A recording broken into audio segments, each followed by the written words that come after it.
Ma fille attendait avec impatience notre voyage en famille aux Maldives.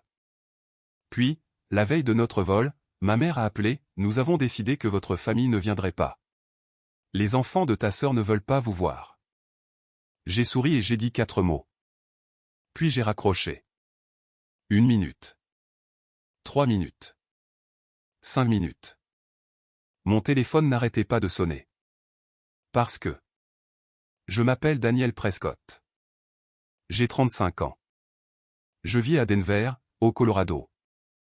Et jusqu'à la veille de notre vol, je croyais honnêtement qu'un voyage en famille aux Maldives allait être la chose qui ramènerait enfin un peu de lumière dans la vie de ma fille. Pendant des semaines, elle avait fait le décompte comme si c'était Noël, son anniversaire et toutes les bonnes choses du monde réunies en une seule. Elle fabriquait des petits maillons en papier et en arrachait un chaque matin. Elle s'entraînait à prononcer des mots insulaires qu'elle trouvait en ligne. Elle avait même scotché des poissons et des récifs coralliens dessinés à la main sur notre réfrigérateur, comme si elle était déjà à mi-chemin. Et peut-être que cela semble anodin, mais après l'année que nous avions eue, la voir s'enthousiasmer pour quoi que ce soit me paraissait énorme.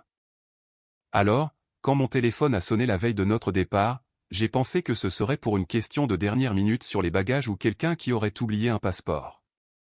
Au lieu de cela, j'ai entendu la voix de ma mère, calme comme toujours, me dire qu'ils avaient décidé que ma fille et moi ne viendrions finalement pas. Elle a dit que les enfants de ma sœur ne voulaient pas nous voir.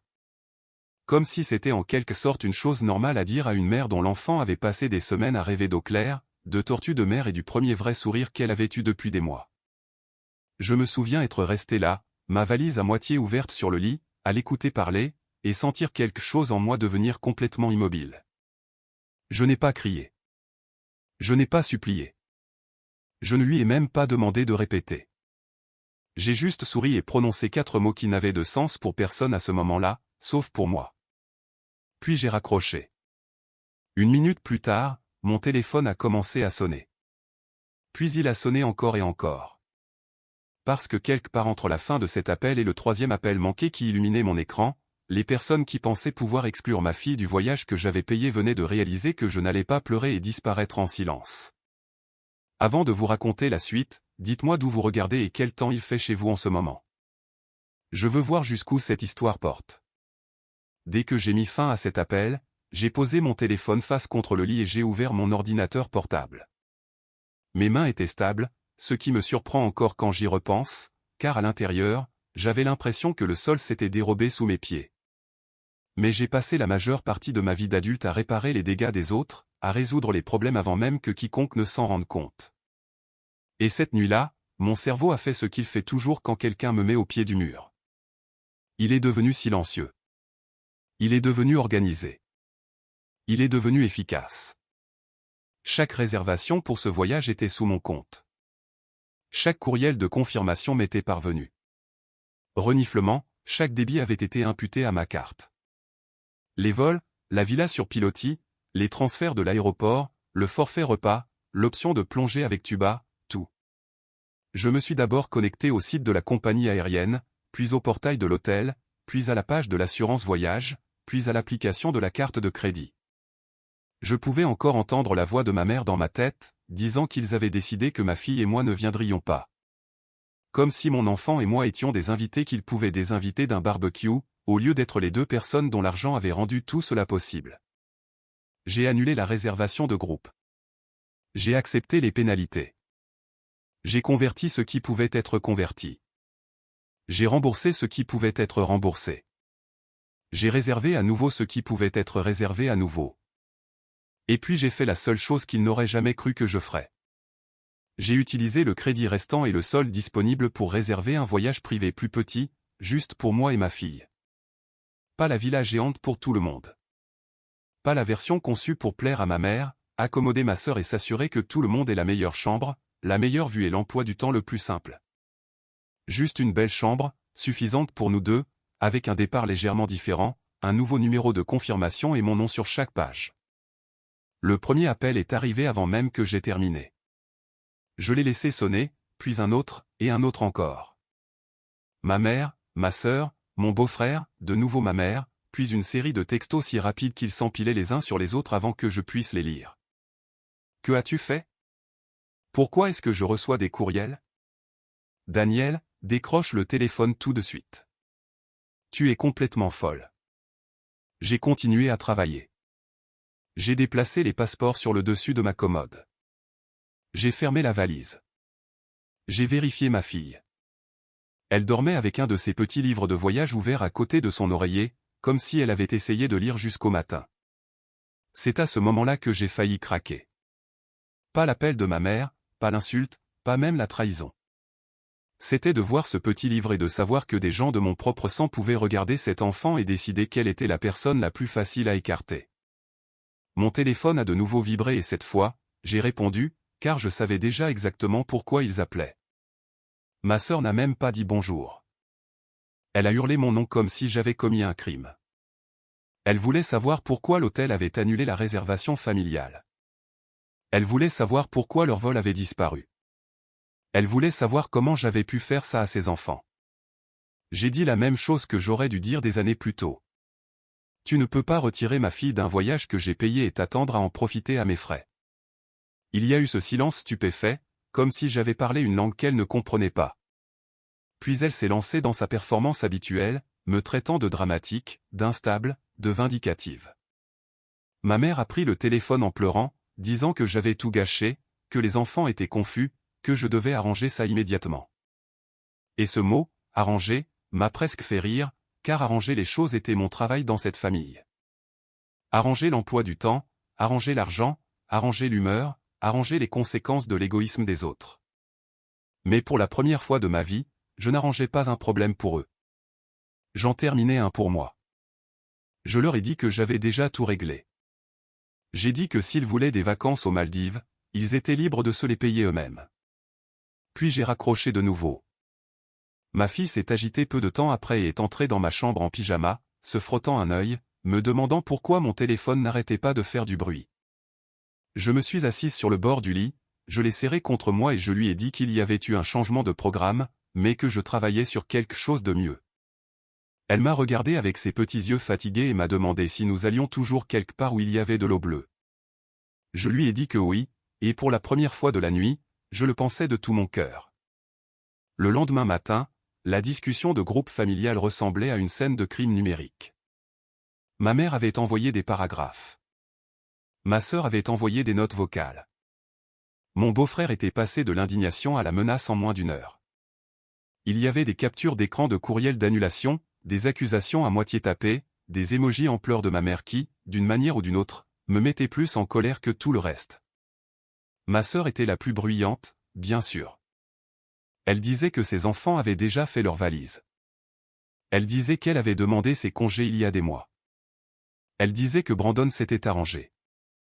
Elle disait que je l'avais humilié. Encore ce mot. Pas ce qu'ils avaient fait à ma fille. Pas ce qu'ils m'avaient dit. Pas le fait qu'ils pensaient pouvoir nous effacer après que j'ai tout payé. Non, la vraie tragédie dans son esprit était qu'elle avait maintenant l'air ridicule. J'ai lu chaque message une fois, puis j'ai commencé à faire des captures d'écran. C'est là que Gavin Ross est arrivé. Gavin et moi nous sommes rencontrés à l'université. À l'époque, c'était le gars qui pouvait transformer un désastre chaotique en une feuille de calcul avant minuit et vous faire rire en même temps. Au fil des ans, il était devenu l'une de ces rares personnes qui ne demandait jamais d'attention, mais qui semblait toujours savoir quand j'avais besoin d'aide. Il travaillait maintenant dans la finance personnelle et avait déjà aidé des gens à démêler des litiges de dette, des problèmes de facturation et des histoires de prêts familiaux compliqués. Je lui avais envoyé juste 3 lignes la veille. Ma famille nous a désinvités du voyage que j'ai payé. J'ai tout annulé. Ils perdent la tête. Il s'est présenté à ma porte le lendemain matin avec du café, des sandwichs pour le petit déjeuner et le genre d'expression que les gens arborent quand ils essaient très fort de ne pas dire « je te l'avais bien dit ». Reniflement, il s'est assis à mon comptoir de cuisine, a parcouru les messages et a dit très calmement « sauvegarde tout. Ne réponds pas de manière émotive. Ne supprime rien. Laisse-les continuer à parler. » Ma fille était assise à table en train de colorier pendant que je tendais mon téléphone à Gavin et que je le regardais créer des dossiers comme si c'était un projet de travail au lieu de l'effondrement de ma famille. Il a sauvegardé des captures d'écran de la discussion de groupe où ma sœur avait dit qu'ils étaient à court d'argent et qu'ils me rembourseraient après le voyage. Il a sauvegardé les confirmations par courriel. Il a sauvegardé mon relevé de carte de crédit montrant les débits. Il a sauvegardé la note vocale où ma mère disait que ce serait plus facile si ma fille et moi passions notre tour parce que les autres enfants n'étaient pas à l'aise. Entendre cette phrase rejouer à voix haute dans ma propre cuisine m'a noué l'estomac. Reniflement. Gavin m'a regardé et a posé une question. Ont-ils jamais dit une seule fois que l'argent était un cadeau avant maintenant? J'ai dit non. Il a hoché la tête comme s'il connaissait déjà la réponse. Ma sœur, pendant ce temps, avait déplacé sa performance en ligne. Vers midi, un de mes collègues m'a envoyé une capture d'écran de sa story Instagram. Elle pleurait face à la caméra, un mascara assez parfait pour me faire soupçonner que tout avait été répété, disant que sa propre sœur avait gâché un voyage familial unique par pure méchanceté. Elle n'a pas mentionné qui avait payé. Elle n'a pas mentionné qu'ils avaient désinvité une enfant de 9 ans la veille du départ. Elle n'a pas mentionné qu'on s'attendait à ce que je sourie et que je finance leurs photos de plage. Bref, elle s'est simplement présentée comme une mère au cœur brisé dont la sœur cruelle s'était déchaînée sans raison. J'ai fixé cette vidéo plus longtemps que je n'aurais dû. Gavin a pris le téléphone de ma main et a dit « Sauvegarde-la. Ne la regarde pas 2 fois. » Alors, je l'ai sauvegardée aussi. Ma mère a appelé 3 fois cet après-midi-là. J'ai finalement répondu au 4e essai, principalement parce que je savais qu'elle n'arrêterait pas avant d'entendre ma voix. Elle s'est immédiatement mise à pleurer, disant que j'avais détruit la famille, que mon père ne pouvait pas croire à quel point j'étais froide, que les enfants de ma sœur étaient dévastés. Je lui ai demandé une chose. Mila était-elle dévastée quand vous avez décidé qu'elle n'était pas la bienvenue? Silence. Pas de culpabilité, pas d'excuses, juste le silence. Puis elle a prononcé la phrase qui a changé quelque chose en moi pour de bon. Daniel, tu rends toujours les choses plus difficiles qu'elles ne doivent l'être. J'ai raccroché avant de dire quelque chose que je ne pourrais pas reprendre. Gavin s'est appuyé contre le comptoir et m'a demandé ce qu'elle avait dit. Je le lui ai dit. Il a juste secoué la tête. Tu sais ce que ça veut dire, n'est-ce pas? Je le savais. Cela signifiait qu'ils avaient compté sur moi pour absorber cela aussi. Le coup, l'insulte, le dérangement, la tristesse, l'humiliation, tout. Parce que c'était le rôle qu'on m'avait toujours donné. Fille fiable, sœur raisonnable, amortisseur humain. J'ai regardé mon enfant, qui coloriait toujours comme si le monde était sûr parce qu'elle me faisait confiance pour le préserver. Et j'ai dit la chose la plus vraie que j'ai peut-être jamais dite de ma vie. Je ne suis plus le distributeur de billets de cette famille. Gavin ne m'a pas acclamé ni félicité. Il a juste fait un petit hochement de tête, comme s'il comprenait combien cette seule phrase m'avait coûté et combien elle pourrait me sauver. Ce soir-là, après que ma fille se soit couchée, j'ai envoyé un message à la discussion de groupe familial. Puisque vous avez choisi de m'exclure, moi et Mila, d'un voyage que j'ai payé, j'attends le remboursement du montant que vous aviez accepté de couvrir. J'ai tous les documents. Je ne discuterai pas de cela de manière émotive. Je le discuterai par écrit. Ma sœur a répondu en moins d'1 minute. Tu es incroyable. Ma mère a dit, après tout ce que nous avons fait pour toi. Et là, en regardant ces mots sur mon écran, j'ai réalisé qu'ils n'admettraient jamais ce qu'ils avaient fait. Les gens comme ça ne le font jamais. Ils changent simplement l'histoire jusqu'à ce qu'ils puissent continuer à vivre avec eux-mêmes. Le problème pour eux, c'est que j'avais les preuves. Les jours suivants ont été un étrange mélange de chaos et de calme. Extérieurement, ma vie semblait normale. Je me levais, je préparais ma fille, je répondais au courriel du travail, je préparais le dîner, je pliais le linge. Intérieurement, j'avais l'impression de retenir un déluge à 2 mains. Ma sœur continuait d'envoyer des messages qui oscillaient follement entre la rage et la manipulation. 1 minute, elle me traitait de vicieuse et d'instable. La minute suivante, elle disait que les enfants ne comprenaient pas pourquoi tante Daniel les détestait maintenant. Puis elle est passée à l'argent, car c'est toujours là que se logeait la vraie panique. Brandon avait apparemment réservé des vols de positionnement séparés qui n'étaient pas entièrement remboursables. Ils avaient acheté de nouveaux bagages. Ils avaient payé pour la garde de leurs animaux. Ils avaient pris des jours de congé non remboursables. Ma mère s'était acheté toute une garde-robe de vacances qu'elle avait déjà montrée à la moitié de ses amis. Rien de tout cela n'avait eu d'importance quand ils écartaient mon enfant. Soudain, tout cela importait quand c'était eux qui perdaient quelque chose. Ma mère a appelé un soir et a pleuré si fort que je pouvais à peine la comprendre. Elle a dit que des parents posaient des questions parce que ma sœur s'était plainte à tout le monde. Elle a dit que j'embarrassais la famille. Elle a dit que cela avait pris des proportions plus grandes que nécessaire. J'ai failli rire à cela.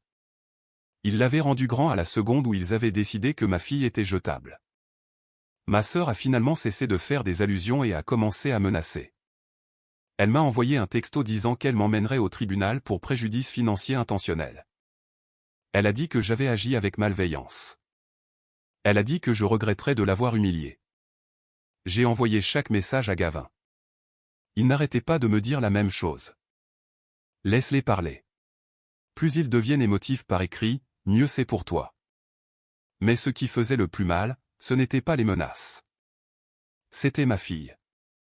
Elle en savait assez pour comprendre que quelque chose n'allait pas, mais pas assez pour comprendre pourquoi. Elle m'a demandé au petit déjeuner si nous allions toujours voir les petites maisons sur l'eau. Elle a demandé si le voyage était peut-être juste reporté. Elle a demandé si elle avait fait quelque chose de mal. J'ai posé ma tasse de café si vite qu'elle a débordé sur la table. Non, ma chérie. Absolument pas. Tu n'as rien fait de mal. Elle m'a regardé une seconde comme si elle essayait de décider si elle me croyait. Et cela m'a presque brisé plus que l'appel initial, car les enfants supposent toujours qu'ils sont la raison quand les adultes leur font défaut. Je l'ai emmené manger une glace cet après-midi-là, même s'il faisait froid et qu'aucune de nous n'en avait vraiment envie. Je pense que j'avais juste besoin d'un endroit lumineux, bruyant et ordinaire pour lui dire une vérité partielle.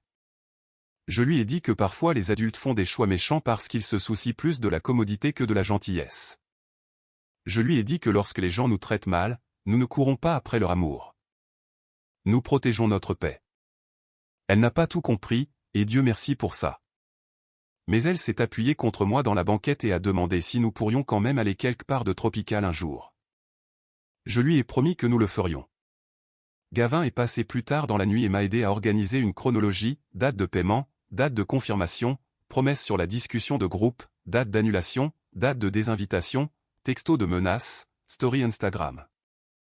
Il a imprimé des choses, surligné des choses, fait des piles bien nettes que je n'aurais pas pu faire moi-même, car chaque fois que je regardais les mots, les enfants de ta sœur ne veulent pas la voir, ma poitrine se serrait à nouveau.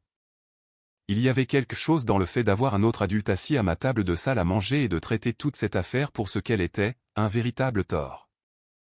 Pas seulement un drame familial qui m'a endurci. Il ne m'a jamais dit une seule fois que je devais leur pardonner. Il n'a jamais suggéré que je surréagissais. Il a juste continué à aider. À un moment donné, il a regardé de l'autre côté de la table et a dit, « Il compte sur la culpabilité pour faire ce que la logique ne peut pas faire. » Cette phrase m'est restée, car il avait raison. La logique disait que j'avais payé pour quelque chose et que j'en avais été exclu. La logique disait qu'ils avaient reconnu par écrit qu'ils me rembourseraient. La logique disait qu'ils n'avaient aucun droit au bénéfice de mon argent après nous avoir écartés, ma fille et moi. La culpabilité était le seul outil qu'il leur restait, et ils avaient passé des années à l'aiguiser sur moi. C'est aussi cette semaine-là que j'ai appris à quel point ma sœur s'était vantée du voyage. Une de mes cousines m'a envoyé un texto en privé pour me demander s'il était vrai que l'incroyable escapade familiale d'Erika aux Maldives était tombée à l'eau. Je suis resté à fixer l'écran. Incroyable. C'est comme ça qu'elle l'avait vendu en ligne, au travail et à ses amis. Pas un mot sur la sœur qui finançait tout ce fantasme. Pas un mot sur la nièce qu'elle ne voulait pas là-bas. J'ai répondu par un texto prudent, puis je suis resté assis sur mon canapé en silence pendant un long moment. L'humiliation qu'elle ressentait maintenant n'était pas quelque chose que j'avais créé.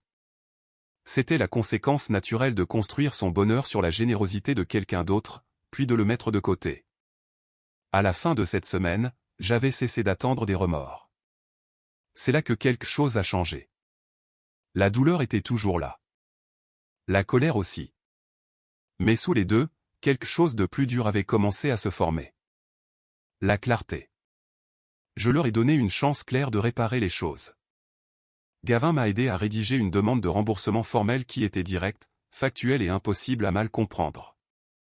Elle exposait le montant que j'avais avancé, les messages dans lesquels le remboursement avait été promis, l'annulation de notre participation par leur choix et le montant que j'attendais en retour.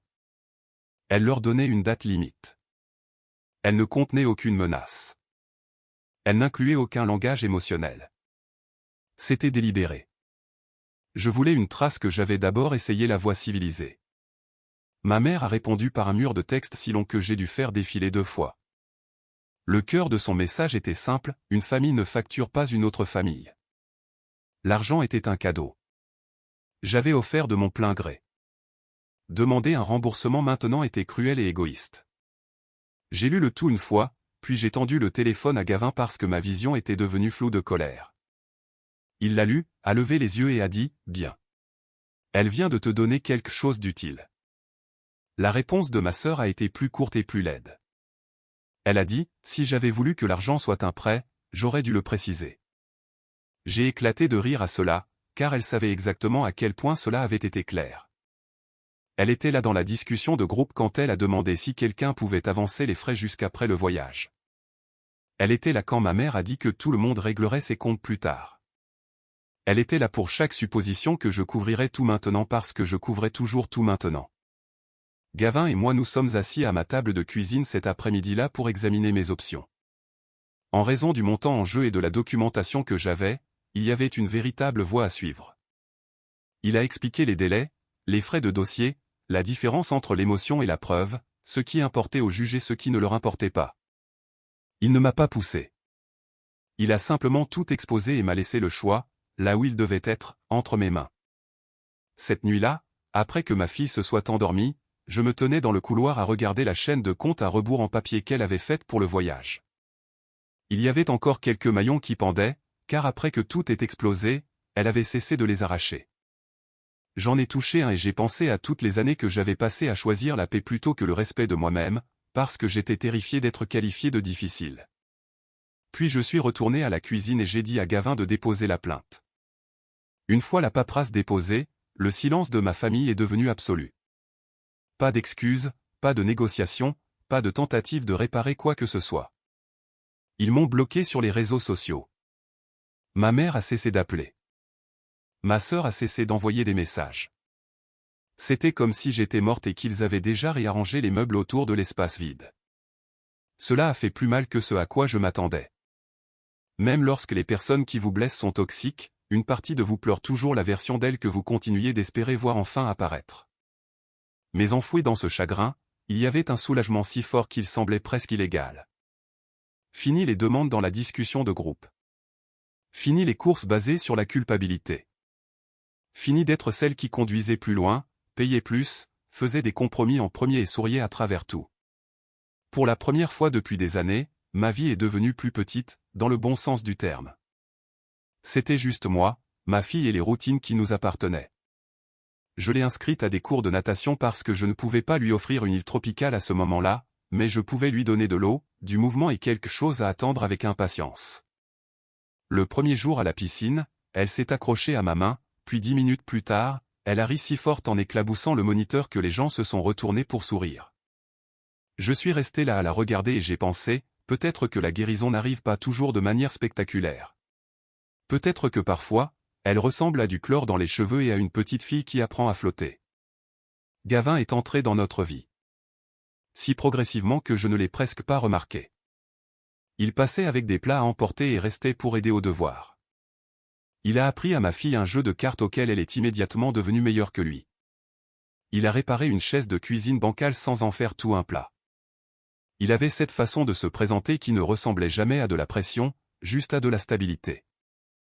Un soir, après les cours de natation, ma fille a demandé si Gavin venait dîner, puis a rougi en réalisant ce qu'elle avait dit.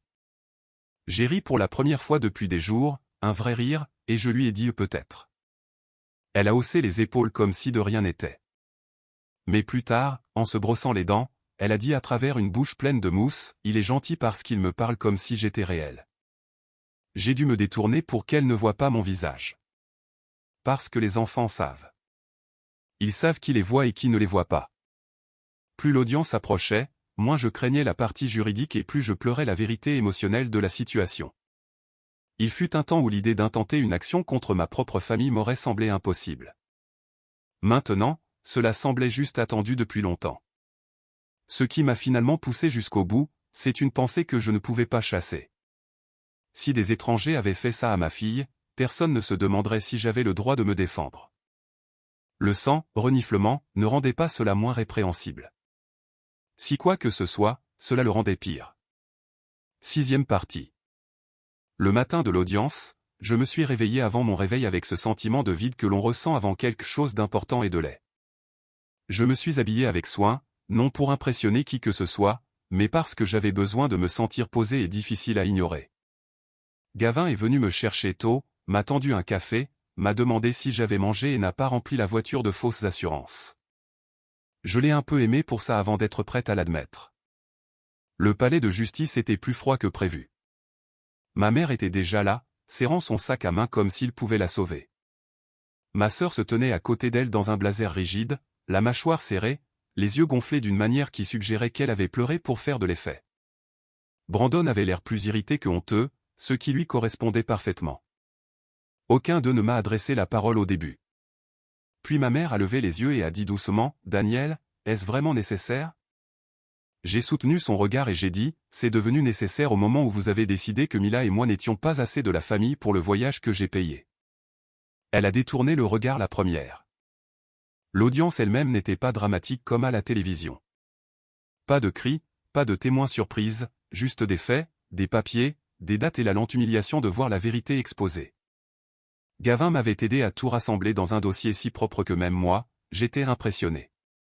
Relevé de cartes, confirmation de réservation, messages familiaux me demandant d'avancer les frais. Le message promettant que tout le monde me rembourserait.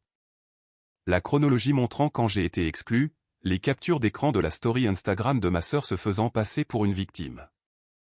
La demande de remboursement, le refus. Ma sœur a essayé de faire valoir que j'avais surréagi et que le voyage n'avait été qu'ajusté, pas annulé. Le juge a demandé d'ajuster comment exactement, si la personne qui payait le voyage et son enfant se sont vus dire de ne pas venir la veille du départ. Ma sœur a bafouillé. Ma mère a essayé l'argument du cadeau, mais les messages écrits l'ont immédiatement anéanti. Avancer les frais n'est pas le langage d'un cadeau. Régler ses comptes plus tard n'est pas le langage d'un cadeau. Tout le monde dans cette pièce le savait. Brandon a essayé de ramener le débat sur les enfants, disant que les émotions étaient vives et que tout le monde essayait de maintenir la paix. Le juge a demandé si exclure un enfant qui n'avait rien fait de mal était leur version de maintenir la paix. Je ne pense pas que j'oublierai jamais le silence qui a suivi. Ce n'était pas seulement qu'ils n'avaient pas de bonne réponse. C'était que, pour peut-être la première fois de leur vie, leur tactique familiale habituelle n'avait aucun pouvoir. Il n'y avait pas de culpabilité à instrumentaliser, pas d'histoire derrière laquelle se cachait, juste un dossier, juste des preuves, juste la forme hideuse de ce qu'ils avaient fait. Quand on m'a demandé de parler, je suis resté simple. J'ai dit que j'avais payé pour un voyage en famille parce qu'on m'avait demandé d'avancer les frais, étant entendu que je serais remboursé. J'ai dit que ma fille et moi avions été retirés de ce voyage par les défendeurs la veille du départ. J'ai dit que j'avais annulé les réservations parce que je ne subventionnerais pas des vacances dont nous avions été exclus. J'ai dit que je leur avais donné l'occasion de me rembourser et qu'ils avaient refusé. Je n'ai pas pleuré. Je n'ai pas fait de discours sur la trahison. Je n'en avais pas besoin. Les faits étaient assez cruels en eux-mêmes. La décision est tombée plus vite que prévu. Le juge a statué en ma faveur et a ordonné le remboursement du montant en euros soutenu par l'accord écrit et la documentation, plus les frais. Ma mère a fermé les yeux comme si elle avait été frappée. Ma sœur est devenue blême puis rouge, comme le font les gens quand la honte et la colère se heurtent. Brandon a marmonné quelque chose à voix basse qui lui a valu un regard sévère du greffier. Je ne me suis pas sentie triomphante comme je l'avais imaginé. Je me sentais fatigué. Vengé, oui. Soulagé, certainement. Mais surtout fatigué à un point qui n'avait rien à voir avec le sommeil, parce que gagner signifiait faire face à une vérité que je ne pouvais plus adoucir. Ils avaient vraiment cru qu'ils avaient droit à mon argent et le droit de rejeter mon enfant. À l'extérieur du palais de justice, ma mère a tenté une dernière fois. Elle a dit qu'elle espérait que j'étais heureuse maintenant. Je l'ai regardée et j'ai réalisé qu'elle pensait toujours que l'histoire tournait autour de l'argent. J'ai dit, non, j'en ai juste fini de payer pour être maltraité.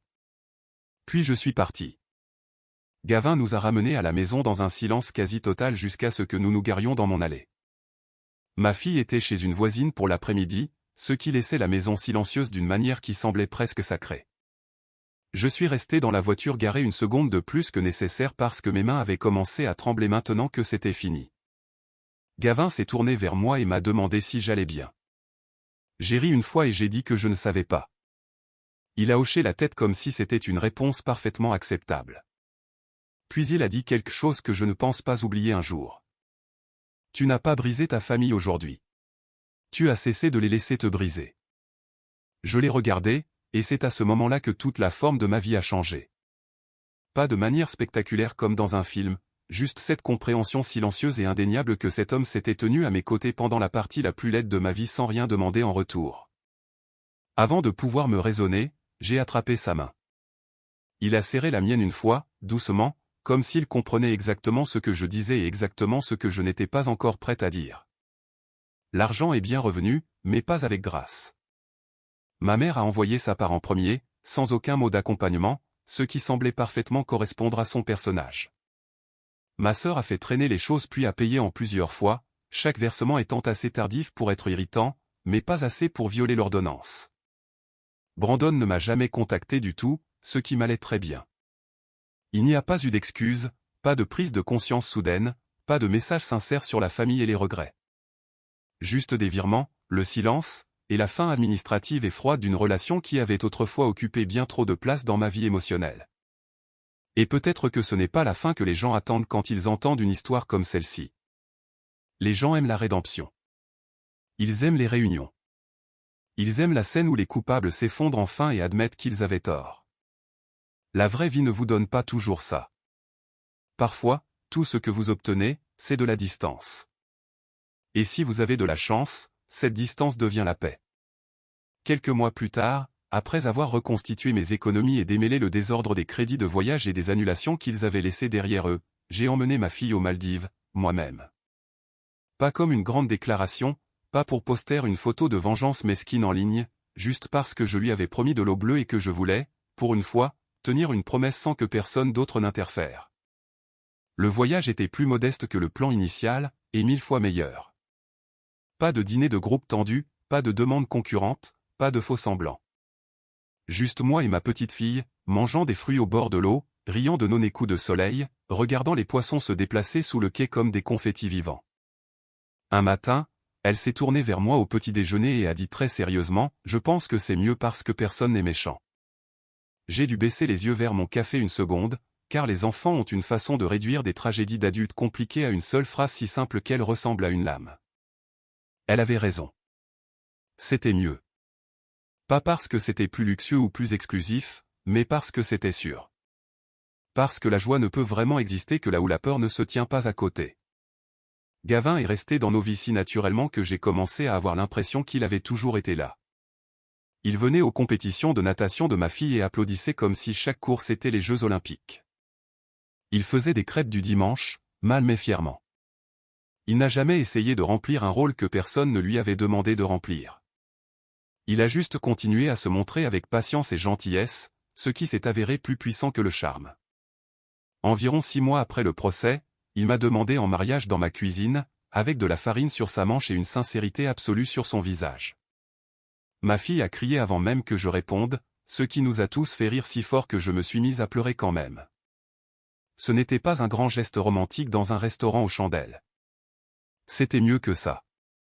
C'était réel. Environ 1 an après l'audience, j'ai appris la partie de l'histoire qui a encore le pouvoir de me vider de l'intérieur si j'y pense trop longtemps. Un parent m'a appelé après une réunion de famille à laquelle je n'avais pas assisté.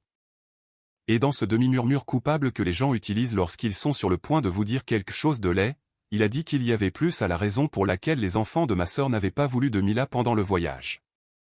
Il s'est avéré que Wyatt et Léa avaient été cruels avec elle depuis plus longtemps que je ne le savais. Ils s'étaient moqués d'elle pendant les fêtes. Ils avaient fait des commentaires sur le divorce. Ils l'avaient blâmée pour des choses que les enfants ne devraient jamais avoir apportées. Et ma sœur et ma mère le savaient toutes les deux. C'est la partie qui m'a anéanti. Pas que les enfants puissent être méchants. Les enfants apprennent la cruauté de quelque part, et ils peuvent apprendre à faire mieux. Mais les adultes dans la pièce savaient que mon enfant était blessé et avaient décidé que le chemin le plus facile était de protéger le confort de l'unité familiale la plus bruyante. Ils n'ont pas seulement manqué de la défendre. Ils ont protégé les personnes qui la blessaient, puis ont essayé de la retirer de l'image comme si elle était le problème. Je me suis assise à ma table de cuisine après cet appel et j'ai pleuré d'une manière que je n'avais pas pleuré depuis la veille du voyage. Pas parce que je voulais que ces gens reviennent. Ce n'était pas le cas. Pas parce que je regrettais le procès. Ce n'était pas le cas. J'ai pleuré parce qu'il y a un chagrin très spécifique qui vient avec la réalisation que votre enfant portait de la douleur en silence pendant que vous essayiez encore de gagner l'amour de personnes qui n'avaient aucune intention de le donner honnêtement. Quand j'ai demandé gentiment à ma fille, bien plus tard, si quelqu'un lui avait déjà dit des choses lors d'événements familiaux qui la faisaient se sentir mal, elle est devenue très silencieuse. Puis elle m'en a dit un peu, pas tout, j'en suis sûr, mais assez. Assez pour que je comprenne pourquoi elle était devenue si silencieuse après le divorce. Reniflement, assez pour que je comprenne que l'appel des Maldives n'était pas sorti de nulle part. Il s'était construit sur de plus petites cruautés depuis longtemps. Cette connaissance ne m'a pas donné envie de réconciliation. Elle m'en a guéri. Certaines portes doivent rester fermées. Certaines personnes perdent le droit à votre vulnérabilité. Certaines relations ne survivent que parce qu'une personne continue de saigner pour les maintenir en vie. J'avais fini de faire ça. La vie maintenant n'est pas parfaite, mais elle est propre d'une manière que je croyais autrefois impossible.